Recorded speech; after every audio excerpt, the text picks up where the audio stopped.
آج کا ٹاپک جو ہے وہ بہت ہی جنرل ٹائپ کا ہے. اس کے شروع کرنے سے پہلے میں تھوڑا سا اپنا آپ کو انٹروڈکشن کرا دیتا ہوں اور تھوڑا سا الہدا سے اپنا رابطہ جو پچھلے سالوں میں رہا ہے وہ میں تھوڑا بتا دیتا ہوں. اور یہ کہ یہاں آن کے مجھے ہمیشہ بہت خوشی ہوتی ہے کہ ایسے لوگ جو اس طرف چل پڑے ہیں جس میں اللہ تعالیٰ کی رضا ہے، مرضی ہے. یہ بس کسی کو کہتے ہیں رجوع اللہ کی طرف ہوتا ہے، اور یہ بہت خوشی کی بات ہے کہ آپ لوگ اس ڈائریکشن میں چل پڑے ہیں اور دوسروں کو راستہ دکھانے والے بنے ہیں، جس کے لیے اللہ تعالیٰ آپ کو ہمیشہ وہ کہتے ہیں استقلال دے، مستقل مزاجی دے، تاکہ یہ نہ ہو کہ ایک طرف ینگ لوگ جب اس طرف آتے ہیں تو راستے میں اتنے آبسٹیکلز، اتنی خرابیاں، اتنی پرابلمز دیکھتے ہیں کہ پھر وہ اس سے ڈیویٹ کر جاتے ہیں. اللہ تعالیٰ سے دعا ہے کہ آپ لوگ اس پہ چلیں. میرا جہاں تک تعلق ہے، میں نے 40 سال اٹامک انرجی کمیشن میں کام کیا ہے. پاکستان اٹامک انرجی کمیشن میں نے M S C nuclear physics کیا تھا. اس کے بعد ایم ایس اور پی ایچ ڈی امریکہ سے کی نیوکلیئر انجینئرنگ میں. میرا تعلق شعبہ تعلیم سے ہمیشہ رہا. اٹامک انرجی کمیشن آپ کو معلوم ہے کہ نیوکلیئر سائنسز کے اندر ہمارے لوگوں کو باہر کے ملکوں میں ٹریننگ اب بند ہو گئی ہے، کیونکہ سینسٹیو فیلڈ ہے. وہ نہیں چاہتے کہ یہ ایسی فیلڈ مسلمان ممالک کے پاس بھی آئے. اس کے لیے ہم نے تقریباً 30 سال پہلے اپنے ہی ملک میں اس تعلیم کا ایک شعبہ قائم کیا تھا، جسے پہلے سینٹر فار نیوکلیئر اسٹڈیز کہتے تھے، اور اب اس کا نام Pakistan institute of engineering and applied sciences ہے. یہاں پہ ہم لوگ جو بیسیکلی انجینئرز ہیں، سائنٹسٹ ہیں، جنہوں نے ایم ایس سی کر رکھا ہے، ان کو پھر ہم ایم ایس نیوکلیئر انجینئرنگ کی کرواتے ہیں، کیونکہ باہر کے ممالک میں اب ان کا داخلہ بند ہو گیا ہے. اس کے بعد ان کو P H D nuclear engineering, nuclear medicine, computer science وغیرہ میں دیتے ہیں، تاکہ پھر وہ لوگ ٹرین ہو کر کمیشن میں کام کر سکیں. اس طرح ہم نے تقریباً 2000 لوگ پچھلے 30 سال میں ٹرین کیے ہیں، جو لوگ پھر کمیشن کے ڈیفرنٹ اداروں میں کام کر رہے ہیں. اور ڈیفرنٹ جو تھوڑی بہت کامیابیاں آپ ملک میں دیکھ رہے ہیں کہ حالات اتنے خراب ہیں، چیزیں بد سے بدتر ہوتی چلی جا رہی ہیں، کرپشن ہے، انصاف نہیں ہے، لیکن پھر بھی ایسی پاکٹس آپ کو مل رہی ہیں. لوگ ملک میں اتنے اچھے موجود ہیں کہ اگر میرٹس پہ کام ہو، ٹھیک ڈائریکشنز ہوں، تو کوئی وجہ نہیں کہ پاکستان جیسا ملک جس میں اللہ نے سب کچھ دے رکھا ہے، اور سب سے بڑی بات جو ہماری مین پاور ہے. مجھے 40 سال میں جو ایکسپیرینس ہوئے ہیں، ہمارے لوگ ایم آئی ٹی گئے ہیں، آکسفورڈ گئے ہیں، کیمبرج گئے ہیں، 50 لوگ وہاں سے پی ایچ ڈی کر کے آئے ہیں. ان کا پرفارمنس وہاں کے لوگوں سے بہت اچھا رہا ہے جو ہمیشہ وہاں پہ تھے. تو اللہ تعالیٰ نے انٹلیکچوئل پاور ہم لوگوں میں کم نہیں دی، ہر لحاظ سے ہم کسی سے کم نہیں ہیں. لیکن جو خرابی ملک میں ہے وہ یہ ہے کہ ٹھیک لوگوں کو ٹھیک چیزیں نہیں مل رہی، میرٹس پہ کام نہیں ہو رہے. اور انشاءاللہ اگر یہ کام شروع ہو گیا تو آپ دیکھیں گے بہت جلدی حالات ٹھیک ہو جائیں گے. آج کا جو ٹاپک ہے ٹیکنیکل ٹاپک نہیں ہے. آج کا لیکچر کے بیک گراؤنڈ میں آپ کو یہ بتاؤں کہ ریٹائرمنٹ سے میں پچھلے سال اٹامک انرجی کمیشن سے میں نے چھوڑا تھا. انہوں نے پھر مجھے سائنٹسٹ ایمیریٹس کا اعزاز دے دیا کہ میں ڈفرینٹ جگہوں پہ لیکچر دوں، کمیشن میں ایڈوائزری رول ادا کروں. تو 2-3 سال پہلے مجھے تھوڑا سا یہ تھا کہ ذہنی سکون لوگوں میں نہیں ہے. سب کچھ انسان کے پاس ہے لیکن ذہنی سکون نہیں ہے. تو اس کے لیے میں نے ڈفرینٹ جگہوں پہ جانا شروع کیا. میں 8 سال امریکہ میں رہا، اس کے بعد ڈفرینٹ ممالک میں میں نے گھوما، اور میں نے دیکھا کہ لوگوں کے پاس سب کچھ ہے لیکن سکون قلب نہیں ہے. اور جن کے پاس کچھ بھی نہیں ہے ان میں سے میں نے دیکھا بہت سے لوگ خوش ہیں، اطمینان سے ہیں، ہر وقت کہتے ہیں اللہ مالک ہے، سب کچھ اللہ نے دے رکھا ہے. لیکن جن کے پاس دنیا بھر کی نعمتیں ہیں وہ پریشان حال ہیں، نیندیں نہیں آتی ہیں، گولیاں کھا رہے ہیں، مطلب پریشانی میں مبتلا ہیں. 2-3 سال سے میں ڈفرینٹ اداروں میں جا بھی رہا ہوں. یہاں پہ ایک ادارہ اڈیالہ جیل ہے، پاکستان کا سب سے بڑے جیلوں میں سے ایک ہے. 4000 قیدی ہیں وہاں پر. وہاں کے سپرنٹینڈنٹ ایک دفعہ مجھے ملے، کچھ پولیس کے بہت سے نیک لوگوں سے میری بات چیت ہوئی. ہر ڈپارٹمنٹ میں بہت اچھے لوگ موجود ہیں. انہوں نے مجھے بتایا کہ جیلوں کے اندر کم از کم 60 سے 70% لوگ انوسینٹ ہیں. یہ اسٹیٹمنٹ ان لوگوں کی ہے جو لوگوں کو اندر ڈال رہے ہیں. اور انہوں نے کہا کہ جو اصل مجرم ہیں ان کو کوئی مطلب پیسہ ویسا دے کے چھٹ جاتے ہیں، نفری پوری کرنی ہوتی ہے، کسی ایسے انسان کو جس کے آگے پیچھے کوئی نہ ہو وہ وہاں پہ ڈال دیتے ہیں، اس سے لکھوا لیتے ہیں. لکھنا تو بہت آسان کام ہے ان کے لیے، کیونکہ پولیس کے تشدد کے سامنے تو کوئی اٹھ نہیں سکتا. تو وہاں پھر میرا جانے کا موقع ہوا، ان لوگوں سے باتیں کریں، ان کے پاس میں کئی دفعہ گیا. تو ان سے دیکھ کر بھی مجھے لگا کہ وہ لوگ جن کو عمر قید ہوئی بھی ہے، جو پھانسی پہ لٹکنے والے ہیں، اور ان میں سے بہت سے ایسے ہیں جنہوں نے گناہ نہیں کیے جس کے لیے وہاں پر آئے تھے، ان کو میں نے خوش پایا.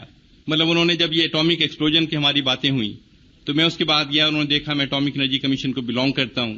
ان میں سے لوگ جیسے مجھے گلے مل رہے ہیں کہ جی بڑا اللہ نے ہمیں عزت دی ہے اور اللہ ملک کو اور آگے بڑھائے، تو آنکھوں میں انسان کے آنسو آ جاتے ہیں کہ یہ لوگ جو اتنے انوسینٹ ہیں، معصوم ہیں، ان کو ملک کا اتنا خیال ہے۔ اور پھر میں ایسے لوگوں سے ملا جن کو اللہ تعالیٰ نے سب کچھ دے رکھا ہے، جن کے پاس کوٹھیاں ہیں، بنگلے ہیں، کاریں ہیں، سب کچھ ہے ان کے پاس، باہر کے ملکوں میں بینک بیلنس ہیں۔ وہ لوگ پریشان نظر آئے مجھے کہ جی پاکستان نے یہ سب کچھ کیوں کر لیا، اب ہم سے ویسٹ ناراض ہو جائے گا، امریکہ ناراض ہو جائے گا، ہماری ایڈ بند ہو جائے گی، ہمارے بچوں کا کیا بنے گا جو باہر پڑھ رہے ہیں۔ تو اللہ اگر کسی کو دیتا ہے اور پھر اس کا دل تنگ کر دیتا ہے تو ایک سزا ہے اس کے لیے۔ سب کچھ اللہ نے دے رکھا ہے ان لوگوں کو، لیکن پھر لالچ، تنگ دلی اور ہو جائے ہمارے پاس اور آتا چلا جائے، تو یہ خوشی جو ہے وہ پیسے سے، دولت سے اس کا کوئی ریلیشن شپ میں نے دیکھا نہیں ہے۔ یہ سکون قلب کچھ اور ہی چیز ہے جو انسان کو ملتی ہے ڈیفرنٹ اور چیزیں کرنے سے۔ انسان حیران پریشان ہو جاتا ہے کہ کس لیے ہم سب کچھ کر رہے ہیں دنیا میں۔ اب امریکہ میں جب مجھے لگتا تھا کہ وہاں پہ بہت زیادہ پیسے کی ہرس ہے، وہ آج سے 30 سال پہلے کی باتیں ہیں۔ اب یہاں آن کے مجھے لگا کہ وہی حالات ہمارے بھی ہوتے چلے جا رہے ہیں، ہمارے لوگ بھی اسی الجھنوں میں الجھتے چلے جا رہے ہیں جہاں پر ہم ایک وقت میں بہت کم تھے۔ امریکہ میں مجھے بہت عجیب سا لگتا تھا 1960s میں کہ ٹیلی ویژن پہ، اخباروں پہ ہم دیکھتے تھے سٹرینج ٹائپ کی باتیں۔ وہاں پہ ایک رول ہے جو ہمارے پاس بھی اڈاپٹ کر لیا ہے، جو میں نے آن کے چیک کیا اپنے ہاں بھی، کہ اگر زندگی میں بچوں کو پیرنٹس کی دولت لینی ہو، ایک تھا نا کہ ویٹ کریں کہ پیرنٹس مر جائیں تو دولت ان کو مل جائے گی ورثے میں، ایک رول یہ بھی ہے جو انگلش رول تھا جو ہم فالو کر رہے ہیں کہ اگر زندگی میں ماں باپ پاگل ہو جائیں، مینٹل ہو جائیں، تو زندگی میں دولت بچوں کو مل جاتی ہے، پھر ان کو مینٹل ہاسپٹل میں داخل کرا دیتے ہیں اور بچے پورے قابض ہو جاتے ہیں دولت پہ۔ تو وہاں میں بہت سے کیس دیکھتا تھا اخباروں میں، ٹی وی میں، کہ وہ ماں کھڑی ہیں، باپ کھڑے ہیں، وکیل کر رکھا ہے، بیٹا ہے، بیٹی ہے، انہوں نے وکیل کر رکھا ہے، وہ کہہ رہے ہیں یہ پاگل ہیں، وہ کہتے ہیں ہم پاگل نہیں ہیں۔ اور یہ چیز یہاں پر پاکستان میں، پھر مینٹل ہاسپٹل میں گیا لاہور میں، وہاں مجھے پتا چلا وہاں کے سپرنٹینڈنٹ امیر ترین انسان ہیں، کسی کو داخل کرا دیتے ہیں 15-20 دن کے لیے، وہ سرٹیفکیٹ کورٹ میں پیش کر دیتے ہیں یہ تو مینٹل ہے، وہ بیچارہ پھر واقعی پاگل ہو کے سڑکوں پہ گھومنے لگتا ہے، پراپرٹی کوئی اور قبضہ کر لیتا ہے۔ تو اس طرح کے بے انتہا کیسز جو میری نظروں سے گزرے ہیں کہ دولت کے پیچھے، اور سب سے بڑی چیز جو ہے کہ ہمیں دنیا سے محبت ہو گئی ہے اور ہمیں معلوم نہیں ہے، ہمیں آخرت پہ یقین ہمارا تقریباً نہ ہونے کے برابر ہے۔ کہتے ہیں کہ یقین ہے لیکن یقین نہیں ہے۔ اسی طرح کے کوئی رشتے کا کیس تھا، ایک کوئی بیرون ملک کوئی محترمہ تھیں جو مسلمان ہوئیں اپنے شوق سے، میرا ذمہ لگا کہ ان کے لیے کوئی اچھا سا رشتہ ڈھونڈیں۔ اب پاکستان میں بہت اچھا رشتہ ڈھونڈنا بڑا مشکل ہوتا ہے جو اصل مسلمانوں کے لیے، لیکن ایک سوڈان کے ایک مجھے بہت اچھے انسان ملے جو 17 سال سے یہاں پہ تھے، اور ان کا میں نے پوچھ گچھ کرنی ہوتی ہے کہ بھئی لڑکا کیسا ہے، ٹھیک ہے، اچھے ہیں، تو میں ان کے استادوں کے پاس گیا۔ گوال منڈی میں ایک مولوی صاحب ہیں، بہت ہی نیک اچھے انسان، ان سے میری پھر دوستی تھوڑی ہو گئی۔ انہوں نے مجھے ایک قصہ سنایا جسے سن کے مجھے لگا کہ یہاں پر بھی حالات اتنے اچھے نہیں ہیں، خاص کر اس طبقے میں جن کے پاس بے انتہا پیسہ ہے، اور وہ پیسہ غلط طرح سے ہے۔ پیسہ ہونا بری بات نہیں ہے، پیسہ ٹھیک طرح سے استعمال ہو اور ٹھیک طرح سے ارن کیا جائے تو اس سے بہتر کوئی چیز نہیں ہے۔ انہوں نے مجھے ایک قصہ سنایا، کہنے لگے ایک بابا جی ہیں جو اسلام آباد کے ایک بہت پوش سیکٹر میں رہتے ہیں، اپنے زمانے میں کوئی فیڈرل سیکرٹری تھے، بہت اونچی چیز تھے، اور بہت پیسہ ویسا کمایا انہوں نے جس میں سے زیادہ تر ٹھیک ذرائع سے نہیں تھا، اور وہ اب کہتے ہیں ہمارے پاس آن کے بیٹھے رہتے ہیں، 70-75 سال عمر ہے، اب ان کے جانے کا ٹائم آ گیا ہے، تو وہ کہتے ہیں کہ میں نے دنیا میں جو کچھ کیا اب مجھے اس کے ریزلٹس نظر آ رہے ہیں۔ 3 میرے بیٹے ہیں، بیوی کی ڈیتھ ہو چکی ہے، اور تینوں ہر طرح کی برائیوں میں ملوث ہیں جو آپ سوچ سکتے ہیں۔ تو انہوں نے کہا جی آپ انہیں جا کے سمجھائیں کہ ان کا میرا جیسا حال نہ ہو جائے، اور جب اس عمر کو آ جائیں تو توبہ کریں تو شاید اللہ تعالیٰ پتہ نہیں کتنا اسے قبول کرے، تو آپ انہیں ابھی سے سمجھانے کی کوشش کریں کہ ذرا رائے راست پر آ جائیں۔ اب مولوی صاحب ذرا سینس آف ہیومر بھی تھی، وہ بیچارے کہنے لگے کہ دیکھو جو بچے باپ کی بات نہیں سنتے وہ مولویوں کی بات کہاں سنیں گے آج کل جو حالات ہیں۔ تو خیر یہ بیچارے بہت زیادہ ان کے انسسٹ کرنے پر کہتے ہیں ہم ان کی کوٹھی پر گئے، 1-2 اور ساتھیوں کو لے لیا، تو کہتے ہیں ہم نے جا کے بیل کری، باپ نے کہا تھا کہ میرا نام نہ لیں وہاں پہ، کیونکہ اگر آپ نے میرا ریفرنس دیا تو بات نہیں کریں گے۔ تو کہتے ہیں ہم نے جا کے ایسے ہی جو بائی دی وے بات ہوتی ہے کہ ہم آئے تھے، ہم نے سوچا اللہ کا ذکر کریں، آپ سے باتیں کریں، تو بچے بات سنتے ہی کہنے لگے کہ جی آپ کو ضرور اس بڈھے نے بھیجا ہوگا، وہ ہمارا بھی دماغ خراب کرتا رہتا ہے، اوروں کو بھی ہمارے پاس بھیجتا رہتا ہے، اور ان کو وہاں سے نکال دیا جو ایکسپیکٹڈ تھا۔ تو یہ بیچارے کہتے ہیں کہ ہم واپس آ گئے اپنا فرض ادا کر کے، اور 4-5 دن تک وہ بابا جی ان کے پاس نہیں آئے. تو کہتے ہیں ہمیں ان سے ذرا ہمدردی ہو گئی تھی کہ کیوں نہیں آئے ہمارے پاس دوبارہ. کہتے ہیں پھر ہم ڈرتے ڈرتے گھر پہ گئے. تو اس دفعہ بچوں کے تاثرات اتنے برے نہیں تھے. انہوں نے کہا جی بہت اچھا ہوا آپ آ گئے. ان کا کل انتقال ہو گیا تھا رات کو. ان کے جسم سے بو آ رہی تھی, ہم نے ان کو باہر رکھ دیا ہے, آپ پلیز اپنے دوست کو لے جائیں. ان کے جنازے پر وہ بچے نہیں آئے جس کے خاطر اس انسان نے اپنی زندگی تباہ کر لی. سب کچھ کیا, خرابیاں کی, رشوتیں لیں, کوٹھیاں بنائیں کہ میرے بچے اپریشیٹ کریں گے. لیکن اصل چیز بچوں کو دینے کی ہوتی ہے تعلیم و تربیت جب وہ چھوٹے ہوں. بچوں کے سامنے آپ غلط باتیں کرتے رہیں, غلط چیزیں کرتے رہیں اور پھر ایکسپیکٹ کریں کہ بڑے ہو کے وہ بہت اچھے انسان بن جائیں گے. وہ تو دعا مانگیں گے کہ یہ جائیں دنیا سے تاکہ ہم قبضہ کریں اس چیزوں پر. تو اصل چیز جو بچوں کو دینے کی ہے وہ تربیت, تعلیم اور اپنی ایگزامپل ہے. تو یہ مثال میں اس لیے دے رہا تھا کہ یہ ایکچولی میں نے دیکھی اور سنی ہیں. جیلوں کی مثالیں, لوگوں کی مثالیں. آج کا جو لیکچر ہے اس کے اندر میں نے بالکل جنرل ٹائپ کی چیزیں دی ہیں کہ اللہ تعالیٰ نے یہ کائنات کیا بنائی ہے, ہمارا مقصد حیات کیا تھا, ہم خود کیا ہیں, اللہ کیا چاہتا تھا ہم بنیں اور ہم بن کیا گئے ہیں. اچھا, پہلی ٹرانسپیرنسی جو ہے اس کے اندر ایک چھوٹی سی بچی کا جو ہے نا, آپ نے پڑھا ہوگا بہت سے لوگوں نے کہ Alice in the wonderland کا ایک چھوٹا سا قصہ کہ بچی جو ہے وہ اپنے جنگل میں چلی گئی ہے. مطلب ماں باپ اسے ہدایت نہیں دیتے ہوں گے, وہ بلی سے باتیں کر رہی ہے کھڑی ہوئی, مطلب یہ جو خواب آتے ہیں اسے. تو اس سے پوچھ رہی ہے میں کدھر جاؤں. تو بلی پوچھ رہی ہے تمہاری منزل کیا ہے, تمہیں جانا کدھر ہے. وہ کہتی ہے کہ منزل کا تو مجھے نہیں پتا مگر میں کہیں نہ کہیں جانا چاہتی ہوں. تو اس کا جواب بلی کہتی ہے کہ اگر تمہیں کہیں نہ کہیں جانا ہے تو کسی طرف منہ اٹھا کے چل پڑو, کبھی نہ کبھی کہیں نہ کہیں پہنچ جاؤ گی. تو اگر ہمیں اپنی منزل نہیں پتا, اپنا قبلہ ہمیں نہیں پتا, تو ہمارا حال بالکل اس بچی کی طرح ہے کہ ہم منہ اٹھا کے جس طرف چاہے چلتے چلے جائیں, کہیں نہ کہیں ہم ضرور پہنچ جائیں گے, لیکن کیا وہ ہماری منزل ہوگی, کیا وہ ہمارا ٹھیک راستہ ہوگا.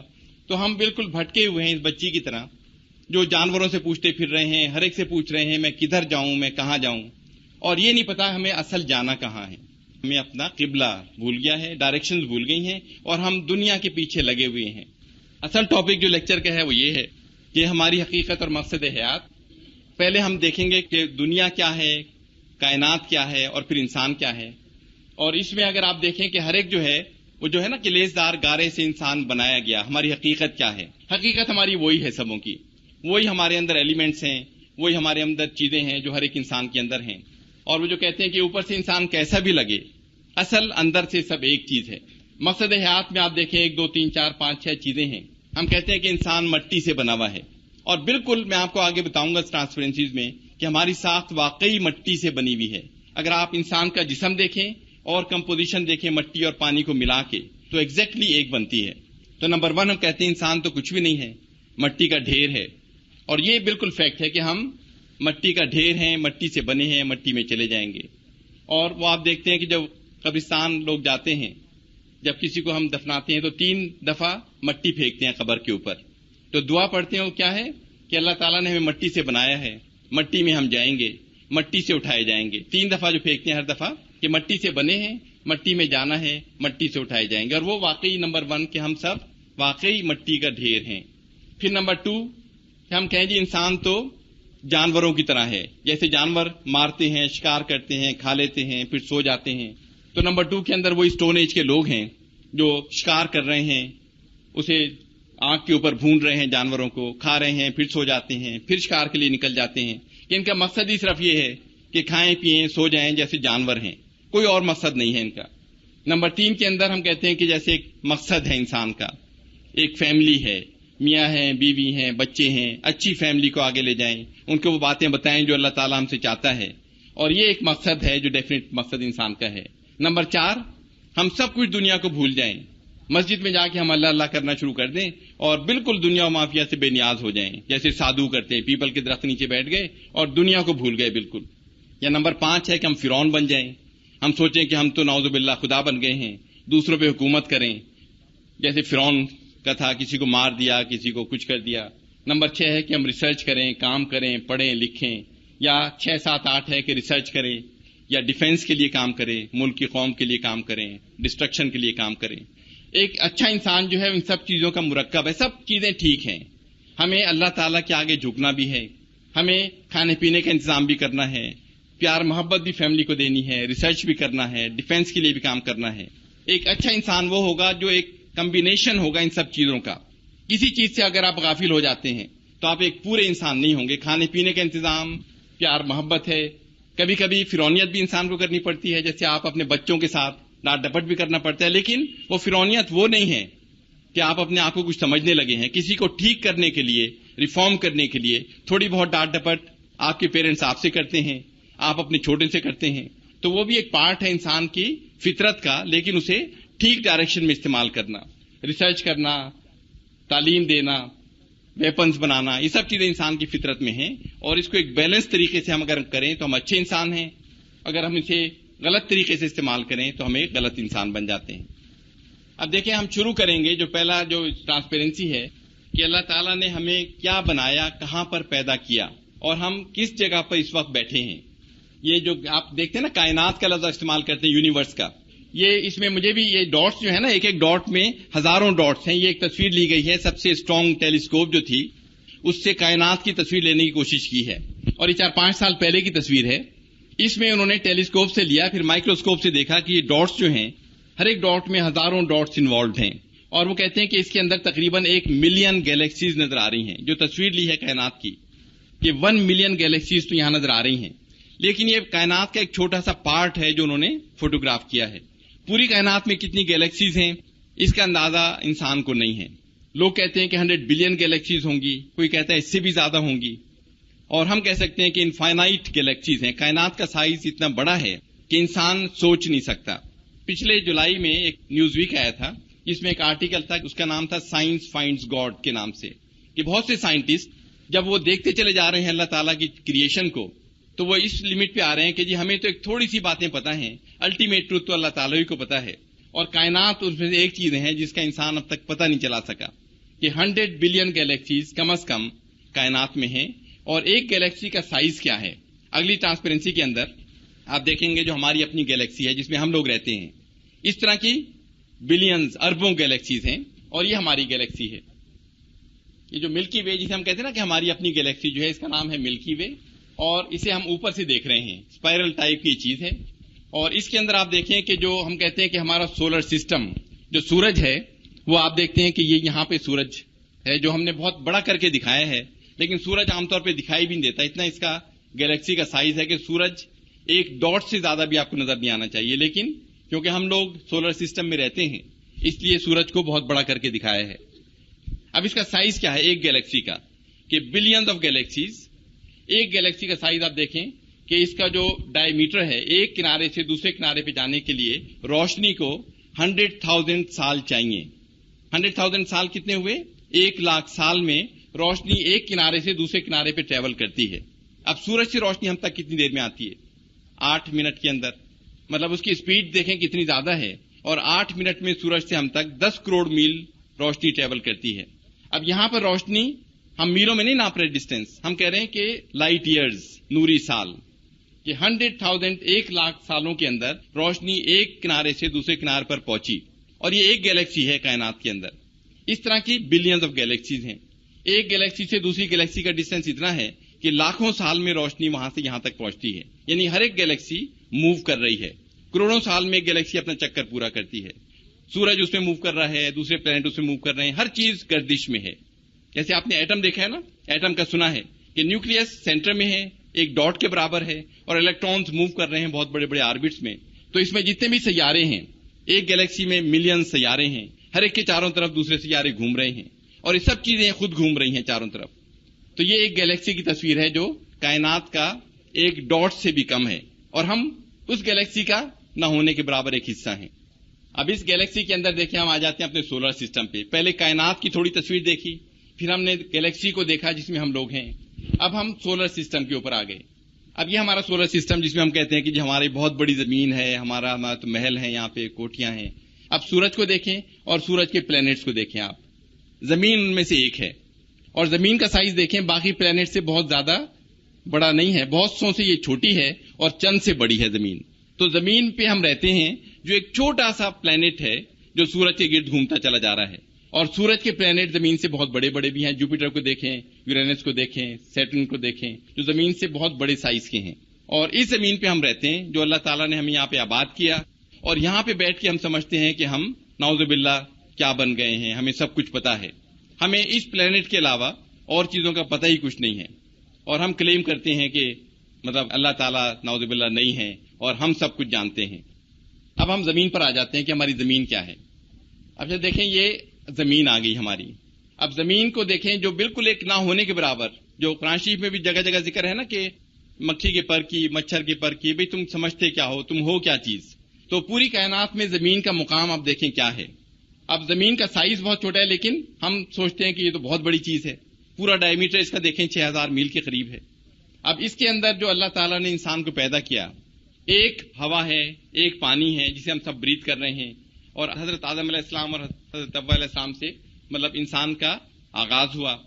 سب کے لیے کامن چیزیں اللہ نے رکھ دیں. وہی پانی جو تھا، وہی ہوا جو تھی، وہی ہم سب بریتھ کر رہے ہیں، کامن چیزیں شیئر کر رہے ہیں.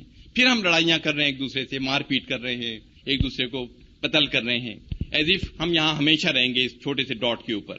تو یہ ہماری زمین ہے. پھر ہم انسان پہ آ جاتے ہیں کہ زمین پہ اللہ تعالیٰ نے انسان کو بنایا اور کس وجہ سے کیا کیا چیزیں انسان سے منسلک کی. جان ویلر ایک شخص ہیں کہ ان کا فیلڈ وہی ہے جو ہم لوگوں کا فیلڈ ہے. نیوکلیر ٹیکنالوجی کے انسان ہیں یہ، اور جو ورلڈ وار 2 سے پہلے جو ایٹامک ویپن بنا تھا اس ٹیم میں یہ شامل تھے. انہوں نے quantum mechanics, nuclear physics, astronomy, cosmology پہ بہت کتابیں لکھی ہیں. لیکن ریسنٹلی یہ کافی دین کی طرف مائل ہو گئے ہیں. انہوں نے کچھ آرٹیکلز لکھے ہیں جس کے اندر یہ خود ہی پوچھتے ہیں کہ why should universe exist at all. Universe کیوں ہونی چاہیے، یونیورس کا مقصد کیا ہے. ہر ایک پوچھتا ہے کہ بھئی کیا یہ اتنی بڑی چیز بنی ہے، اس میں کیا اللہ تعالیٰ کا مقصد کیا ہے، کیوں یہ سب کچھ بنایا، ہمیں کیوں بنایا اس کے اندر. پھر خود ہی جواب دیتے ہیں اس کا. Answer should be so simple and beautiful that when we know we will all say how could it be otherwise. کہ اگر ہم سوچنا شروع کریں اور دیکھیں تو ہمیں جواب بہت سمپل سا لگے گا کہ یہ تو اس کے علاوہ کوئی چیز ہو ہی نہیں سکتی. اور پھر خود ہی پوچھتے ہیں کہ how code the universe exist and make sense unless it were guaranteed to give rise at some point to life, mind and meaning. کہ کسی وقت اللہ تعالیٰ کو یہاں پہ کوئی لائف کریٹ کرنی تھی، کوئی مائنڈ کریٹ کرنا تھا سوچنے والا، تاکہ سوچے کہ کیا چیز بنائی ہے اللہ نے. Is man an unimportant bit of dust on an unimportant planet in the vastness of space? کیا انسان ایسے ہی مٹی کا ایک پیس ہے، اس کا کوئی مقصد نہیں ہے، کیا اللہ نے اس کو ایسے ہی پیدا کر دیا ہے. اور پھر خود ہی کہتے ہیں کہ necessity to produce life lies at the center of the universe اور the whole thing is designed for the human beings. یہ جو ہے نا، یہ ہمارے جو پلینٹ ہے، باقی کائنات میں کیا کچھ ہے اس کا ہمیں ابھی نہیں پتا، اور ہمیں معلوم بھی نہیں کہ وہاں کون کون سی لائفز ہیں، کس طرح کی چیزیں ہیں. ہمیں تو سولر سسٹم کے متعلق بھی ابھی پوری طرح معلومات نہیں ہیں. اب دیکھیں کائنات کے متعلق کہ اللہ تعالیٰ نے جو ساری کائنات کا خالق اور مالک ہے، اپنی بے پایہ مملکت کے حصے میں جسے ہم زمین کہتے ہیں انسان کو پیدا کیا. کائنات کے بارے میں اب تک انسانی معلومات نہ ہونے کے برابر ہیں. چند باتیں جس سے کائنات کی وسعت اور بناوٹ کا کچھ احساس ہو سکتا ہے حسب ذیل ہیں. ہماری زمین سے لاکھوں گنا بڑے انگنت سیارے اور ہمارے سورج سے ہزاروں گنا روشن تارے کائنات میں گھوم رہے ہیں. کائنات میں لاکھوں کروڑوں اربوں کہکشائیں موجود ہیں. جس کہکشاں میں ہمارا پورا نظام شمسی ہے اس میں کم از کم 1 کھرب دوسرے تارے موجود ہیں. مطلب ہمارے اپنے جو گیلیکسی ہے اس کے اندر 1 کھرب تارے موجود ہیں. مطلب یہ کھربوں گیلیکسیز ہیں، ہر گیلیکسی میں کھربوں تارے ہیں. ہماری کہکشاں سے نزدیک ترین دوسری کہکشاں اتنے فاصلے پر ہے کہ وہاں سے روشنی 1,86,000 میل فی سیکنڈ کی رفتار سے طے کر کے 10 لاکھ سال میں یہاں تک پہنچتی ہے. یہ ڈسٹینس ہے ایک گیلیکسی سے دوسری کا، کیونکہ سب موو کر رہی ہیں، آپس میں ٹکرا نہیں رہی اور چلتی چلی جا رہی ہیں جب سے ہم سوچ رہے ہیں. چند سال پہلے دوسری کہکشاؤں میں سے ایک کہکشانی نظام کے مشاہدے سے اندازہ لگایا گیا ہے کہ جو شعاعیں وہاں سے ہم تک پہنچ رہی ہیں وہ 4 ارب سال پہلے یا اس سے بھی پہلے وہاں سے روانہ ہوئی ہوں گی. مطلب جو روشنی یہاں آ رہی ہے، اور بہت سے لوگ کہتے ہیں کہ اب ہمیں پتہ بھی نہیں وہ کہکشاں ہے بھی یا نہیں ہے، کون سی چیز موجود ہے کون سی نہیں ہے. یہ ٹائم کا اندازہ ہم کیسے لگاتے ہیں؟ یہ اسپیکٹرل شفٹ سے لگاتے ہیں. یہ بھی بہت ہی رف آئیڈیا ہے، ہو سکتا ہے فاصلہ اس سے زیادہ ہو، فاصلہ اس سے کم ہو. جس کہکشاں میں ہم رہتے ہیں اس کا قطر تقریباً 80,000 نوری سال ہے، لائٹ ایئرز. سورج اس کے مرکز سے تقریباً 30,000 نوری سال دور ہے. سورج بما اپنے قریبی اور پڑوسی تاروں کے 200 ملین سالوں میں گردش پوری کرتا ہے. اب سورج بھی گھوم رہا ہے، زمین سورج کے گرد گھوم رہی ہے، سب چیزیں گھومتی چلی جا رہی ہیں. تو یہ اور ٹکرا نہیں رہی آپس میں. کائنات کے بارے میں انسان کا علم بالکل نامکمل ہے. ہو سکتا ہے جو کچھ کائنات کا حصہ ہمارے علم میں ہے وہ پوری کائنات کے مقابلے میں وہ نسبت بھی نہ رکھتا ہو جو قطرے کو سمندر سے ہے. تو ہمیں ابھی کچھ نہیں پتا کہ اللہ تعالیٰ نے کیا کچھ بنایا ہے، اور پھر ہم کلیم کرتے ہیں ہمیں سب کچھ پتا ہے. تو جو زیادہ جانتے چلے جاتے ہیں وہ جھک جاتے ہیں، اور جنہیں کچھ نہیں پتا وہ سمجھتے ہیں کہ ہمیں تو سب کچھ آتا ہے. وہ جو ایک محاورہ آپ نے سنا ہوگا، نیم حکیم خطرہ ایمان والی بات، اس سے کچھ بھی نہیں آتا، وہ سمجھتا ہے مجھے سب کچھ آتا ہے. اور جب آپ سمجھنا شروع کرتے ہیں تو آپ کو معلوم ہوتا ہے مجھے تو کچھ بھی نہیں آتا. تو جس کو آتا ہے وہ تو جھک جاتا ہے، جس کو نہیں آتا وہ اس میں گھمنڈ آ جاتا ہے، غرور آ جاتا ہے، وہ کمپلیکس کا شکار ہوتا ہے، پتہ کچھ نہیں، لوگوں کو بتاتا ہے مجھے سب کچھ آتا ہے. اب انسان پہ ہم آ جاتے ہیں کہ کائنات، زمین، اب انسان پہ آ گئے. اللہ تعالیٰ نے اپنی پایا مملکت کے اس حصے میں جسے ہم زمین کہتے ہیں، اور اس کا پورا وجود پوری کائنات میں نہ ہونے کے برابر ہے، حضرت آدم علیہ السلام کے ذریعے نسل انسانی کا آغاز کیا. شروع ہی سے حضرت آدم علیہ السلام اور دوسرے پیغمبروں کے ذریعے انسان کی حقیقت اور مقصد حیات واضح کر دیے گئے. چند چیدہ باتیں حسب ذیل ہیں. نمبر 1، اللہ تعالیٰ نے انسان کو بہترین ساخت پر بنایا، زمین پر اپنا خلیفہ مقرر کیا اور فرشتوں سے اسے سجدہ کروایا. ابلیس جس نے اپنے گھمنڈ اور غرور کی وجہ سے سجدہ کرنے سے انکار کر دیا اور نافرمانوں میں شامل ہو گیا، اور انسان کے لیے ہمیشہ کے لیے ذریعہ آزمائش بنا دیا گیا. زمین اور اس کے گرد و نواح کی بے شمار چیزیں انسان کے لیے مسخر کر دیں، اسے سوچنے سمجھنے کی صلاحیتیں دیں، اور برائی اور بھلائی میں تمیز بتائی. انسان کو کچھ خود مختاری دی گئی اور اپنی زندگی کے اختیار میں آزاد چھوڑ دیا گیا، خواہ وہ اطاعت کا راستہ ہو یا نافرمانی کا. بعض انسانوں کو دوسروں کی نسبت زیادہ بلند درجات دیے گئے تاکہ اللہ تعالیٰ نے جو کچھ انسان کو دیا ہے اس کے ذریعے اس کی آزمائش کرے، اور بعض انسانوں کو دوسروں کی نسبت بعض چیزوں سے محروم کر دیا گیا تاکہ ان کی محرومی کے ذریعے ان کی آزمائش کی جائے. اب یہ جو ہمارے پاس ہے یا نہیں ہے، اس میں جو لوگ کمپلین کرتے ہیں نا کہ مجھے یہ کیوں نہیں ملا جو اس کو ملا ہے، یہ بھی کفر والی باتیں ہیں کہ اللہ نے تو کسی کو دے کے آزمانا ہے، کسی کو نہ دے کر آزمانا ہے. اور اصل خوش لوگ وہ ہیں جو صبر شکر کرنے والے ہیں. جو اللہ نے مجھے دیا ہے وہ بہت کچھ ہے، لیکن یہ اس کو کیوں مل گیا، مجھے کیوں نہیں ملا؟ اس کو تو اللہ نے آزمانے کے لیے دیا ہے. اس کا دل تو تنگ ہوتا چلا جا رہا ہے ملنے کے بعد. تو آپ کیوں ایسا کہتے ہیں کہ اسے کیوں ملا، مجھے کیوں نہیں ملا؟ ہمیں تو محنت کرنی چاہیے، مشقت کرنی چاہیے، کام کرنا چاہیے، پھر جو اللہ دے دے اس پہ صبر شکر، یہ انسان کا کام ہے. لیکن حرص کرنا، دوسروں کی چیزیں دیکھ کے حسد کرنا، یہ انسان کو اندر سے کھائی چلی جاتی ہے چیزیں، اس کو خوش نہیں رہنے دیتی. جو لوگ دوسروں کا دیکھ کے ٹینس ہوتے رہتے ہیں وہ ہمیشہ ناخوش ہوتے ہیں، ان کو ذہنی سکون کبھی نہیں مل سکتا. اچھی حالت پر شکر اور مشکل حالت پر صبر میں ہی انسان کی اصل کامیابی ہے، بشرطے کہ یہ اللہ تعالیٰ کی رضا کے لیے ہو. انسان پر واضح کر دیا گیا کہ دنیا عارضی ٹھکانہ ہے، امتحان کی جگہ ہے. کامیابی کی صورت میں ابدی راحت اور مسرت، جبکہ دوسری صورت میں ہمیشہ کے لیے دردناک عذاب اور تکالیف ہیں. اب دیکھیں سورہ یونس کے اندر وہی باتیں ہیں کہ ہم کیا اپنی آنکھیں نہیں کھولتے، کیا ہم چیزوں کو دیکھتے نہیں ہیں. آپ صلی اللہ علیہ وسلم کہہ دیجئے کہ زمین اور آسمانوں میں جو کچھ ہے تم اسے آنکھیں کھول کر دیکھو. اور جو لوگ ایمان لانا ہی نہیں چاہتے ان کو دلائل اور تنبیہیں کچھ فائدہ نہیں دیتی. ہم دیکھتے ہی نہیں ہیں چاروں طرف، سوچتے ہی نہیں ہیں، آنکھیں بند کر کے چلتے چلے جاتے ہیں کائنات کو، چیزوں کو. وہ کہتے ہیں کہ آپ چلیں، تدبر کریں، سوچیں، اور اگر آپ چاروں طرف دیکھنا شروع کریں تو اللہ تعالیٰ آپ کو ہر چیز میں نظر آتا ہے کہ یہ سب اللہ کی کریشن ہے. لیکن اگر ہم اندھے ہیں، دیکھ نہیں رہے، بہرے ہیں، گونگے ہیں، تو پھر اللہ ہمیں اپنی طرف رجوع کی بھی وہ نہیں دیتا. اب یہ لوگ اس کے سوا اور کس چیز کے منتظر ہیں کہ وہی برے دن دیکھے جو ان سے پہلے گزرے ہوئے لوگ دیکھ چکے ہیں. کہہ دیجئے کہ اچھا تم انتظار کرو اور میں بھی تمہارے ساتھ انتظار کرتا ہوں. اور پھر جب ایسا وقت آتا ہے ہم اپنے رسولوں کو جو ایمان لائے ہیں بچا لیا کرتے ہیں. اس طرح ہمارا یہ ذمہ ہے کہ ہم ایمان والوں کو نجات دیں. اب یہ کہ دیکھنا، ریسرچ کرنا، ڈھونڈنا، یہ سب اللہ تعالیٰ نے بتایا ہے کہ کرے، اور ہم نے اس سے آنکھیں بند کر لی ہیں اپنی. اب یہ قرآن شریف میں جگہ جگہ یہ چیزیں ہیں کہ وہی ہے جو تم کو اپنی نشانیاں دکھاتا ہے اور آسمان سے تمہارے لیے رزق نازل کرتا ہے، مگر ان نشانیوں کے مشاہدے سے سبق صرف وہی شخص لیتا ہے جو اللہ کی طرف رجوع کرنے والا ہو. اب دیکھیں سب سے امپورٹنٹ چیز ہے کہ اگر ہم رجوع کرنے والے ہی نہیں ہیں تو پھر ہمیں کوئی نشانیاں، کوئی چیزیں، کوئی نظر نہیں آئے گا. کہ اگر اللہ کی طرف آپ کا دھیان ایک دفعہ ہو جائے تو پھر آپ کو یہ چیزیں خود ہی خود کہ اللہ تعالیٰ پھر راستہ آسان کرتا چلا جاتا ہے. کیا یہ کسی خالق کے بغیر پیدا ہو گئے ہیں یا یہ خود اپنے خالق ہیں یا زمین اور آسمانوں کو انہوں نے پیدا کیا ہے؟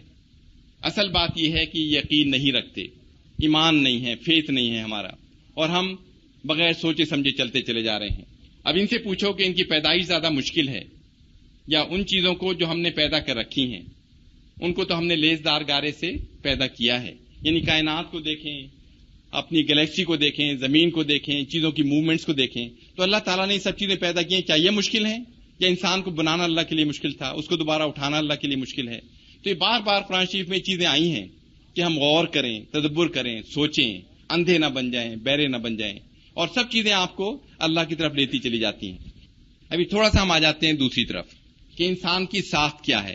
سورہ 3 میں نا کہ انسان کو بہترین ساخت میں پیدا کیا, لیکن اب دیکھیں اس کے کمپوننٹس کیا ہیں انسان کے جسم کے. آپ کے لیے سب سے قیمتی چیز تو آپ خود ہیں نا. آپ کی پراپرٹی, کاریں, بنگلے تو آپ کے لیے کوئی امپورٹنٹ نہیں ہے. آپ نہیں ہیں, کیا ویلیو ہے ان کی؟ تو اگر آپ کہیں جی کہ میرے جسم کی کیا قیمت ہے, قیمت دیکھنے کے لیے میں کہوں گا میرے اندر کیا کچھ ہے. تو یہ ایلیمنٹس ہیں انسان کے اندر. اگر آپ کہیں کہ میرے پورا کمپوزیشن میز پہ لے کے رکھ دیں تو میرے جسم میں 61% آکسیجن ہے جو آپ ہوا میں دیکھ رہے ہیں, پانی میں دیکھ رہے ہیں. اس میں 23% کیلشیم ہے, چونا جسے آپ کہتے ہیں.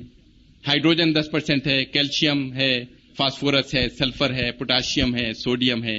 یہ سب چیزیں جو ترتیب دے رکھی ہے اس پرسنٹیج میں ہیں. اگر ایک 60 کلو گرام کا آدمی ہے تو آپ کہیں گے جی اس کے اندر تقریباً 40 کلو گرام تو آکسیجن ہے صرف. ہائیڈروجن آکسیجن ملا لیں 60% وہ ہے اس کے اندر پانی, اور باقی زمین کے اندر جو جو چیزیں ہیں وہ سب اس کے اندر ہیں. Calcium, potassium, sulphur, uranium, silver, gold سب موجود ہے وہاں پہ. تو یہ کمپوزیشن انسان کی ہے. ایک مطلب یہ اس کا پھر اور جو ایلیمنٹس ہیں وہ اس سے بھی کم ہے, وہ میں درج نہیں کیے, لیکن یورینیم, گولڈ تک جاتا ہے جو پارٹس پر ملین انسان کے جسم میں ہیں. تو اس میں یہ بتانا چاہ رہا تھا کہ اگر میں کہوں جی میرے جسم کی قیمت کیا ہے, اور ان سب چیزوں کو میں اپنے جسم سے الگ کر کے یہاں رکھ دیتا ہوں میز کے اوپر, اور میں کہتا ہوں اس کی مارکیٹ پرائس کیا ہے, میں اپنے آپ کو بیچنا چاہتا ہوں, تو آج کل کے ریٹ پہ اس کی مارکیٹ پرائس $6 ہے کہ میں سب چیزیں جو میرے جسم سے نکلیں وہ $6 میں بک جائیں گی. اب آپ کہیں گے $6 مطلب یہ کتنا پیسہ لگے گا ان کو سیپریٹ کرنے میں, کیونکہ ایسے تو نہیں میز پہ رکھ دی جائیں گی, وہ کیمیکل پلانٹس چاہیے, سالوینٹ ایکسٹریکشن ٹیکنیکس چاہیے, ان کو پھر آپ نکالیں گے, اس میں آپ کے $6,000 خرچ ہوں گے. $6,000 خرچ کر کے آپ نے $6 کمائے, آپ کہیں گے پاگل ہے انسان, یہ تو مٹی کا ڈھیر ہے, اس کو دبا دو, بیکار چیز ہے. تو اللہ تعالیٰ نے یہ کمپوزیشن ہماری بنائی, اور یہ کمپوزیشن ایگزیکٹلی وہی کمپوزیشن ہے کہ آپ مٹی کو سمندر کے پانی میں گوندھ لیں, اوپر کے 4-5 کلومیٹر مٹی اور سمندر کا پانی اس میں گوندھ کے آٹے کی کیفیت بنا لیں, اور اس کی کمپوزیشن دیکھیں, بالکل ایگزیکٹلی یہ کمپوزیشن آتی ہے وہ جو قرآن شریف میں ہے کہ لیزدار گارے سے انسان کو بنایا. ایگزیکٹلی وہی کمپوزیشن جو سمندر کو مٹی کے اندر گوندھ کے بنتی ہے, وہی مٹی کا ڈھیر جو انسان کا جسم ہے, وہی کمپوزیشن اس کی ہے جو اس کی ہے. یعنی کہ ہماری کمپوزیشن, ہم مٹی سے بنے, مٹی میں چلے گئے اور مٹی سے پھر اٹھائے جائیں گے. تو یہ ہماری حقیقت ہے کہ ہم, لیکن پھر دیکھیں اللہ تعالیٰ نے یہاں سے ہمیں کیا بنا دیا. اگلی ٹرانسپیرنسیز کے اندر انسان کی ساخت ہے کہ اللہ نے مٹی سے تو بنایا, لیکن ہمیں کیسے اشرف المخلوقات بنایا, کیسے ہمیں گھوڑوں سے, گدھوں سے, کتوں سے بہتر بنایا. تو وہ دیکھیں اگلی ٹرانسپیرنسی میں ساخت ہے انسان کی, ہمارے دماغ کی, ہمارے دل کی, ہمارے ہاتھوں کی. جو لوگ کہتے ہیں میں بڑا حسین ہوں, میں بڑا یہ ہوں, میں وہ ہوں, سب ایک ہیں اندر سے. اصل انسان وہ ہے جس کی سیرت اچھی ہو, جس کا دماغ اچھا کام کرتا ہو, جس کے اعمال اچھے ہوں. مطلب یہ اصل حقیقت ہر ایک کی یہ ہے. اور تھوڑے دنوں بعد یہی انسان نظر آتا ہے, پھر یہ بھی مٹی میں مل جاتا ہے. لیکن اس کے اندر اصل چیز انسان کو اللہ نے کیا دی ہے, جسے ہم کہتے ہیں برین, دا سپر کمپیوٹر. اور جانوروں کا برین دیکھیں, انسان کا برین دیکھیں تو آپ کو سورہ 3 یاد آ جائے گی کہ ہم نے انسان کو بہترین ساخت میں پیدا کیا. انسان کا جو برین ہے نا, اصل جو اس کے اندر ہے وہ میٹر کرتا ہے, نہ اس کے اوپر جو چیز ہے میٹر کرتی ہے, نہ یہ ہڈی میٹر کرتی ہے. یہ چیز ہے جو اصل اللہ تعالیٰ نے انسان کو دیا ہے, ایک ایک حصہ انسان کے جسم کا, جسے دیکھ کے آپ کو آئیڈیا ہوگا کہ پورا انسان کا جسم اللہ تعالیٰ نے کتنے پیار محبت سے, کتنی اچھی طرح بنایا, اور اسے کہا بھی یہ کام کرو, یہ نہ کرو. اب یہ برین جو ہے, یہ جانوروں کے برین سے اس کو دیکھیں تو وہ بالکل جیسے ایک رف چیز ہوتی ہے, جیسے ٹاٹ ہوتی ہے, پھر ایک مخمل ہوتی ہے, دونوں لگتے ہیں اوپر سے ایک جیسے, لیکن اس کے اندر سے اسٹرکچر دیکھیں تو انسان کا برین کا اسٹرکچر بالکل ڈیفرنٹ ہے جانوروں کے برین سے. اب جب بچہ پیدا ہوتا ہے آپ دیکھتے ہیں کہ بچے کا سر بہت بڑا ہوتا ہے, مطلب جسم کے مقابلے میں تقریباً 350 گرام اس کا برین ہوتا ہے, جو گرے میٹر ہم کہتے ہیں جس کو. جب وہ پورا جوان ہو جاتا ہے, بڑا ہو جاتا ہے, 20-22 سال کا ہو جاتا ہے, تو برین کا سائز تقریباً 1 کلو گرام سے ذرا زیادہ ہو جاتا ہے, 3 گنا دماغ کا سائز بڑھتا ہے. لیکن باڈی کا سائز کتنا بڑھ گیا, بے انتہا زیادہ بڑھ گیا, مطلب وہ 70-80 کلو گرام کا ہو گیا چند کلو گرام سے. تو برین سائز 3 گنا ہوا, باڈی سائز کئی گنا ہو گیا. بچہ جب پیدا ہوتا ہے اس کی تھنکنگ پاور بہت زیادہ ہوتی ہے, جو میں آپ کو بتاؤں گا کہ بچے کی تعلیم و تربیت ڈے 1 سے ہمیں شروع کرنی ہوتی ہے. یہ نہیں کہ بچہ سمجھ جائے، اس وقت تو ناسمجھ ہو چکا ہوتا ہے جب اسے بتانا شروع کرتے ہیں. ڈے 1 سے اسے سب چیزیں نظر آ رہی ہیں، آپ کے کردار، آپ کے اعمال، آپ کی باتیں، آپ کا غصہ، آپ کی لڑائیاں، سب بچے کے اوپر اثر انداز ہو رہی ہیں. تو یہ برین جو ہے جب فلی گرو ہو جاتا ہے تو اس میں جو نیورونز ہیں، تھنکنگ سیلز جسے ہم کہتے ہیں، ایک انسان کے دماغ میں جو نارمل انسان ہے، جو تھنکنگ سیلز ہیں جسے نیورونز ہم کہتے ہیں، وہ 100 بلین ہوتے ہیں. 100 بلین. دنیا کی آبادی 6 بلین سے کم ہے. 100 بلین کتنے ہوئے؟ دنیا کی آبادی سے بہت زیادہ. یعنی کہ ایک برین کے اندر 100 بلین تھنکنگ سیلز ہیں، اور یہ سب سیل ملے ہوئے ہیں تھریڈ لائک اسٹرکچر سے، جو پھر آپ کو میسج دے رہے ہیں باڈی کے اندر کہ یہ کرنا ہے، نہیں کرنا ہے، سوچ رہے ہیں آپ. تو وہ جو تھریڈ لائک اسٹرکچر ہے جس سے نیورونز ملے ہوئے ہیں، اس کی لمبائی اگر آپ ناپیں تو اسے چاند تک لے جائیں، پھر واپس لے آئیں، پھر بھی وہ نہیں پورا ہوتا. یعنی کہ دماغ کے اندر کیا کچھ اللہ نے دیا ہوا ہے. اور یہ تھنکنگ پاورز ہیں آپ کی جو آپ سوچ رہے ہیں، اور اللہ نے آپ سے کہہ دیا کہ یہ اچھی باتیں ہیں، یہ بری باتیں ہیں، میں تمہیں سپر کمپیوٹر دے دیا ہے، اب تم آزاد ہو، جو مرضی کرو، کوئی تم سے پوچھ گچھ نہیں ہوگی. پوچھ گچھ جب ہوگی جب میرے پاس واپس آؤ گے. ایسا یہ ہے ہیومن لنگ کی تصویر ہے نا. ہم کہتے ہیں پھیپھڑے کیا چیز ہے، یہ تو کوئی بھی چیز نہیں ہے. نہیں، آپ کہتے ہیں یہ تو بس ہوا اندر کر لی، باہر کر دی، اس کا کیا چیز ہے. اس کی ساتھ آپ ڈیٹیل میں دیکھیں تو ایک بچہ جب پیدا ہوتا ہے تو اس کے لنگز میں جو ہم کہتے ہیں کہ کیمیکل پلانٹس، اسے ہم کہتے ہیں ایک بیلون لائک سٹرکچر ہے، اور یہ لنگز کے اینڈ کے اوپر ہوتا ہے. اگر آپ لنگز کو دیکھیں ایک درخت کے مشابہ ہے. یہ درخت کو الٹا کر دیں، اس کا تنا اوپر کر دیں، ٹہنیاں نیچے کر دیں. اسی طرح یہ آپ کے لنگز ہیں. وہ جو آپ کا ونڈ پائپ ہے یہ تنا ہے درخت کا، اور پھر ٹہنیاں باریک ہوتی چلی جاتی ہیں، چھوٹی ہوتی چلی جاتی ہیں، کوپلیں آ جاتی ہیں، پھل لگتے ہیں اس میں. تو جو لنگز کے سب سے نیچے کا جو حصہ ہے جہاں پہ بالکل باریک شاخیں ہوتی چلی جا رہی ہیں، اس کے اوپر یہ بیلون لائک سٹرکچرز ہیں جس کو ہم ایلویولائی کہتے ہیں. ایلویولائی جمع ہے، ایلویولس سنگل بیلون کی ہے. جب بچہ پیدا ہوتا ہے تو 30 ملین ایلویولائی اس کے اندر ہوتے ہیں. یہ کیا ہے ایلویولائی؟ یہ کیمیکل پلانٹس ہیں. Each alveolus is a chemical plant, اور یہ آکسیجن آپ خون کے اندر لے جاتے ہیں. خون میں سے امپیورٹیز واپس آ جاتی ہیں. جب سانس لیتے ہیں آکسیجن خون میں چلی گئی اور اس کی امپیورٹیز واپس اس میمبرین میں سے آ گئی. یہ سب کیمیکل پلانٹس ہیں. جب انسان جوان ہو جاتا ہے، بڑا ہو جاتا ہے، تو 300 ملین اس کے اندر ایلویولائی ہو جاتے ہیں. اب یہ لنگز آپ دیکھیں کہ آپ نے بکرے کا دیکھا ہوگا قربانی کے بعد، اس کا وہ جو پھیپھڑے ہیں، ببلز آپ کو نظر آتے ہیں ہوا کے، وہ سب یہ کیمیکل پلانٹس ہیں. انسان کا سٹرکچر بہت فائن ہے اس کے مقابلے میں. تو یہ سب کیمیکل پلانٹس، اور یہ ختم ہوتے چلے جاتے ہیں. ہم کہتے ہیں نا کہ اسموکرز جو ہیں وہ شارٹ آف بریتھ ہو گئے ہیں. تو کیا ہوتا ہے کہ یہ پارٹیکل جو ہیں اسموک کے، یا جو پولوشن کے ایریا میں لوگ رہتے ہیں بہت زیادہ، تو چھوٹے پارٹیکل جو ہیں اندر چلتے چلے جاتے ہیں آہستہ آہستہ، اور وہ ان کو پنکچر کر دیتے ہیں، ان ایلویولائی کو. جب یہ پنکچر ہونے شروع ہوتے ہیں تو آپ کی بلڈ پیوریفیکیشن کی سپیڈ کم ہو جاتی ہے، تو آپ جلدی جلدی سانس لینا شروع کرتے ہیں. ہم کہتے ہیں شارٹ آف بریتھ ہو گیا انسان. تو ان کے یہ ایلویولائی ڈیمیج ہونے شروع ہو جاتے ہیں، اسموکرز کے بھی خاص طور پہ. تو آج کل دیکھیں ویسٹ میں اسموکنگ بند ہو گئی ہے، ہمارے یہاں جاری ہے. وہاں تو اب کوئی اسموک نہیں کر سکتا. انہوں نے کہا ہمارے یہاں بند ہو گئی، ہمارے یہاں ایڈورٹیزمنٹ ہوتی چلی جا رہی ہے، اور یہ بچے ینگ جو پی رہے ہیں، جو جوان لوگ پی رہے ہیں، تو یہ ہمارے ایلویولائی کو افیکٹ کرتے ہیں. اب دل کو دیکھ لیجئے. اب انسان کا دل ہم کہتے ہیں تو گوشت کا ایک لوتھڑا ہے. سائز کیا ہے؟ آپ کی فسٹ کے برابر ہے آپ کے دل کا. اب اس میں دیکھیں کہ کیا یہ کر رہا ہے یہ دل.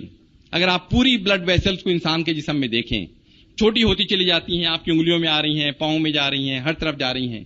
تو ایک انسان کے جسم میں ٹوٹل بلڈ ویسلز کی جو ناپ ہے وہ 60,000 میل ہے. مطلب آپ کے جسم میں پوری بلڈ ویسلز، دنیا کا ڈائمیٹر کیا ہے؟ 8-9 ہزار میل. یعنی کہ دنیا کے کئی چکر لگا لے، اور ایک منٹ میں آپ کا دل کتنی دفعہ پمپ کر رہا ہے؟ 70 ٹائمز. ہر دفعہ 60,000 میل بلڈ پمپ ہو رہا ہے، اور بیچارہ دل کام کیے چلا جا رہا ہے. آپ سو رہے ہیں، جاگ رہے ہیں، آپ میڈیٹیٹ کر رہے ہیں، دل کام کرتا چلا جا رہا ہے، اور تھکتا بھی نہیں ہے. 60-70 سال تک پمپ کر رہا ہے. چھوٹا سا آپ سٹین لیس اسٹیل کی چیز بنائیں، زنگ لگ جاتا ہے، 2-4 سال بعد ریپلیس کر دیتے ہیں. یہاں پر بھی ہارٹ اٹیک وغیرہ ہوتا ہے، لیکن چلتا چلا جاتا ہے جب تک چلتا ہے.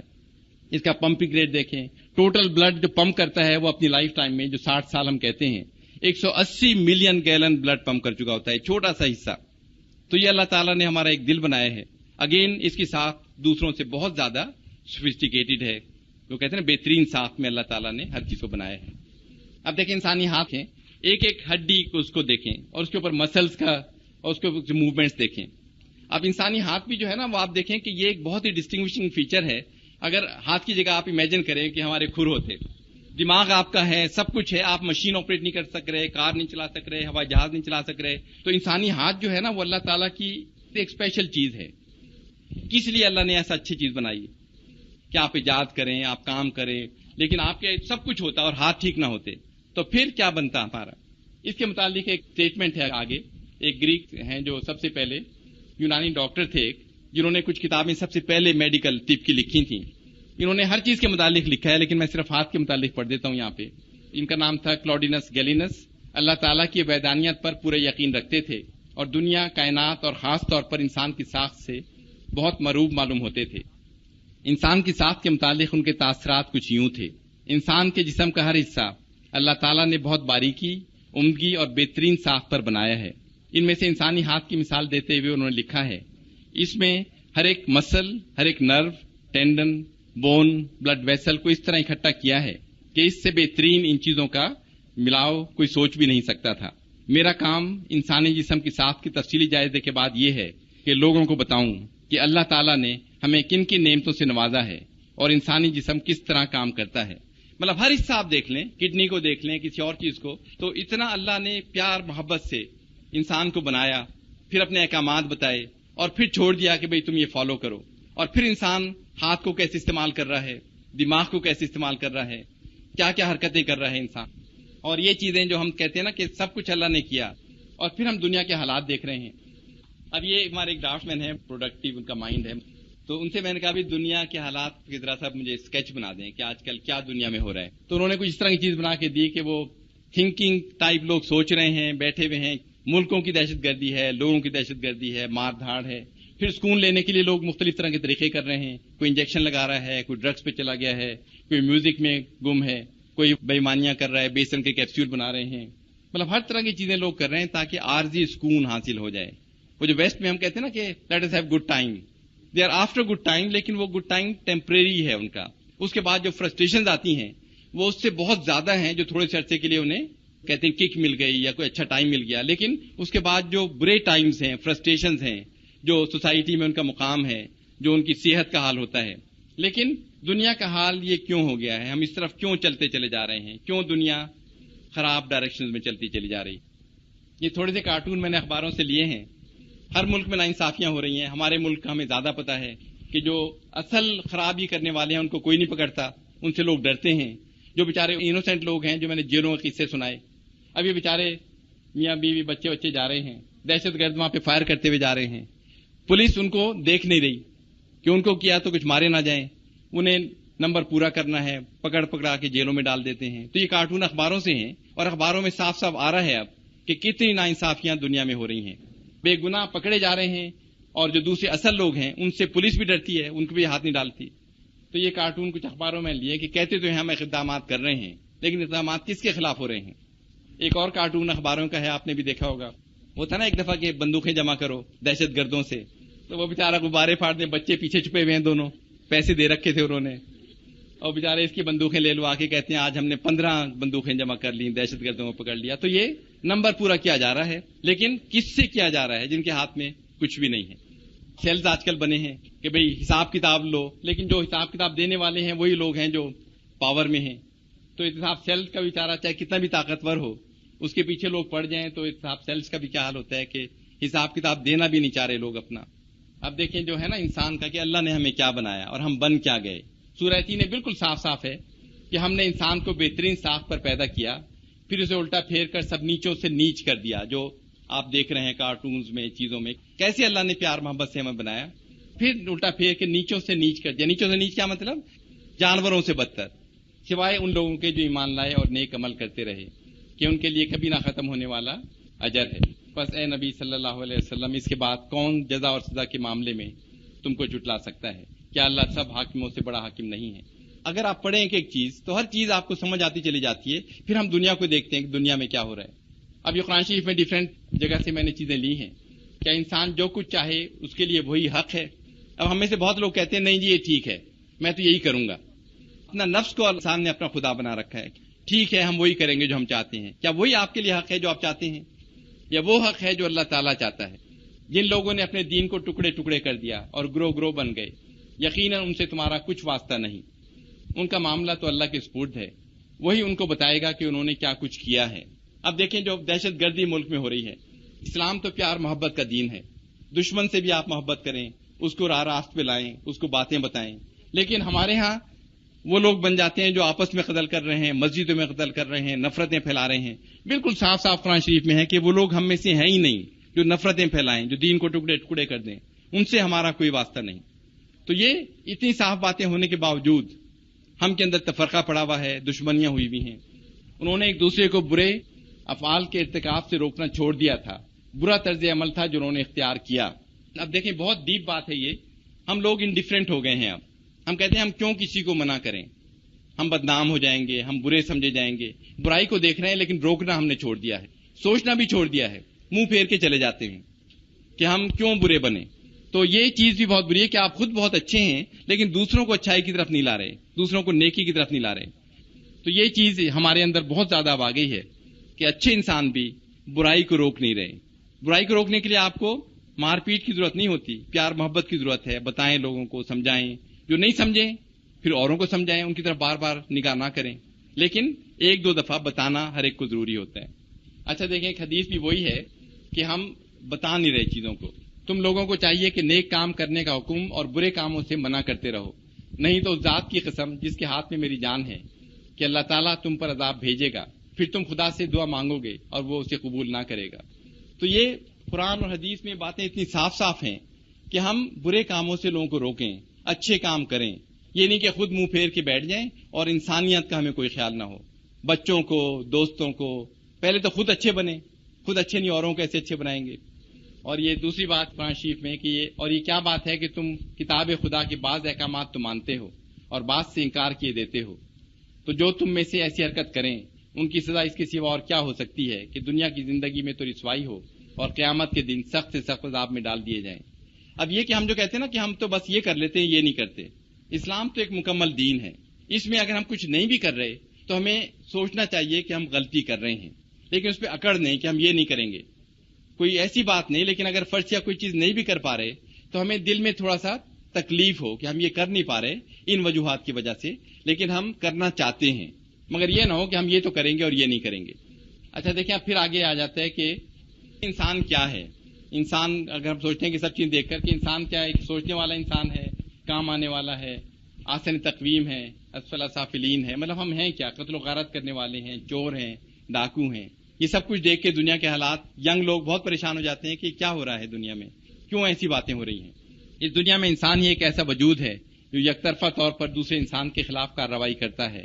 انسان کی حرص اور انتقام کی حد کوئی دوسری مخلوق نہیں پا سکتی. اپنی خواہشات پوری کرنے کے لیے وہ بے حساب حد تک دوسروں کو برباد کرنے میں لگا ہوا ہے. کوئی بدترین موذی جانور بھی اپنے ہم جنس کو نیچا دکھا کر اپنے لیے تسکین کا سامان پیدا نہیں کرتا. جو آج کل آپ دیکھتے ہیں نا کہ ڈانس کر رہے ہیں، ڈیڈ باڈی پڑی ہوئی ہے، لوگ انجوائے کر رہے ہیں. مطلب یہ نا کہ جو کوئی جانور بھی ایسا نہیں کرتا، مقصد سے کسی کو مارتے ہیں، بھوک لگتی ہے مارتے ہیں، کھا لیتے ہیں. لیکن کوئی جانور ایسا نہیں کرتا جیسا انسان کر رہا ہے، جس کو اللہ نے اشرف المخلوقات بنایا ہے. کسی کو مصیبت میں ڈال کر اس کی پریشانی کا تماشا نہیں دیکھتا، کسی کو بے وجہ قتل نہیں کرتا. مگر انسان جس کو اللہ تعالیٰ نے اشرف المخلوقات بنایا وہ حرکات کرتا ہے جو تصور بھی نہیں کی جا سکتی. انسان کے متعلق شیخ سعدی نے کہا ہے کہ میں اللہ سے ڈرتا ہوں اور اس کے بعد اس شخص سے ڈرتا ہوں جو اللہ سے نہیں ڈرتا. اب دیکھیں یہ بہت بڑی بات ہے کہ جو انسان اللہ سے نہیں ڈرتا وہ تو پھر جو مرضی کرتا چلا جائے گا، اس کے لیے اچھے برے کی تمیز نہیں ہوگی. تو جو اللہ سے نہیں ڈرتا اس سے واقعی ڈرنا چاہیے، کیونکہ اس کا کوئی دین ایمان کہتے نہیں ہوگا. انسان کے سامنے اگر آخرت کا تصور نہ ہو تو یہ زندگی بالکل بے معنی سی لگنے لگتی ہے. اس دنیا کا مطلب اس وقت سمجھ آتا ہے جب اس کو دوسری دنیا کے ساتھ ملا کر دیکھا جائے. پریشان انسان بار بار پوچھتا چلا آیا ہے کہ ظلم کیوں ہو رہے ہیں. ہر قسم کے دل سوز حالات کے باوجود اللہ تعالیٰ خاموش کیوں ہے؟ وہ کیوں اتنے اچھے بندوں اور مظلوم لوگوں کو وحشیانہ سلوک ہونے دیتا ہے؟ اب دیکھیں یہ باتیں ہر ایک ینگ آدمی کے کہ بھئی کیوں اللہ تعالیٰ ایسا ہونے دے رہا ہے؟ کیا اللہ تعالیٰ دیکھ نہیں رہا؟ کیا اللہ تعالیٰ بے حس ہو گیا ہے؟ جب میں امریکہ میں تھا وہاں ٹائم میگزین پہ ہیڈ لائنز کہ گاڈ از ڈیڈ کے نام سے ایک آرٹیکل آیا تھا کہ اللہ تعالیٰ کبھی ہوگا لیکن اب وہ بھول گیا ہے اپنی مخلوق کو. ظلم ہو رہے ہیں، چیزیں ہو رہی ہیں، اللہ تعالیٰ خاموش ہے، بولتا نہیں ہے. تو یہ باتیں لوگ پوچھتے ہیں جو سوچنے والے ہیں، سمجھنے والے ہیں. یہ سوال صرف اس لیے پیدا ہوتا ہے کہ ہم اپنے بارے میں اللہ تعالیٰ کی حکمت کو نہیں سمجھتے.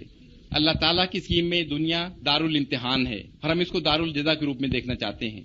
جو کل آنے والا ہے جب سب کچھ اپنی کامل صورت میں ہوگا اسے ہم آج دیکھنا چاہتے ہیں. اگر ہمیں آخرت کا تصور نہ ہو تو واقعی دنیا بیکار لگنے لگتی ہے کہ کیا ہو رہا ہے. یہ لوگ سوسائڈ کر لیتے ہیں, اچھے لوگ مر جاتے ہیں, چلے جاتے ہیں. لیکن آخرت کا تصور ہو تو پھر آپ کہتے ہیں کہ یہ تو آزمائش ہے آپ کی, آپ کو مصیبتیں پڑ رہی ہیں, پیغمبروں کو اتنی مصیبتیں ہوئیں, لیکن ثابت قدم رہنا, صبر کرنا, اس کا اجر اتنا زیادہ ہے. آپ کو بہت کچھ اللہ نے دے دیا اور پھر آپ صبر نہیں کر رہے, تو اس کا بھی اللہ تعالیٰ کے پاس حساب کتاب ہے.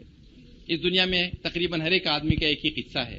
وہ محنت کرتا ہے اور دنیا کے نام و نمود کی خاطر اپنی ساری طاقت لگا دیتا ہے.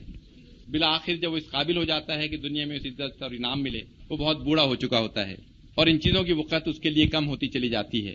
یہ وقت اس کا دنیا بھر کی کمائی چھوڑ کر دوسری دنیا میں جانے کا ہوتا ہے جہاں کے لیے اس نے کچھ نہیں کیا. در حقیقت ہم میں سے زیادہ لوگ عمل کے نام پہ جو کچھ کر رہے ہیں وہ بے عملی کی بدترین مثال ہے. آپ دیکھتے ہیں نا, سب لوگ میں بہت مصروف ہوں, میں بہت بزی ہوں, مجھے ٹائم نہیں ہے. کر کیا رہے ہیں وہ لوگ؟ کاروں کے اندر آپ دیکھتے ہیں شو پیس بنے ہوئے ڈرائیو کر رہے ہیں, موبائل لیے ہوئے جا رہے ہیں, دکھا رہے ہیں دنیا کو کہ ہم تو بڑے مصروف ہیں. اب ایئرپورٹ وغیرہ پہ میں جاتا ہوں کہ وہ کہتے ہیں اب میں ایئرپورٹ پہ آ گیا ہوں, موبائل پہ کہہ رہے ہیں اب میں جہاز کی طرف روانہ ہو رہا ہوں. مطلب دنیا وہ سمجھ رہی پتہ نہیں کیا امپورٹنس کی بات کر رہے ہیں, ملک بیٹھ جائے گا, ان کے پاس یہ نہیں ہوگا. تو وہ دکھانے کے لیے دنیا کو میں یہ کچھ ہوں, میرے پاس یہ کچھ ہے, لیکن اندر ان کے پاس کیا ہے وہ اللہ بہتر جانتا ہے.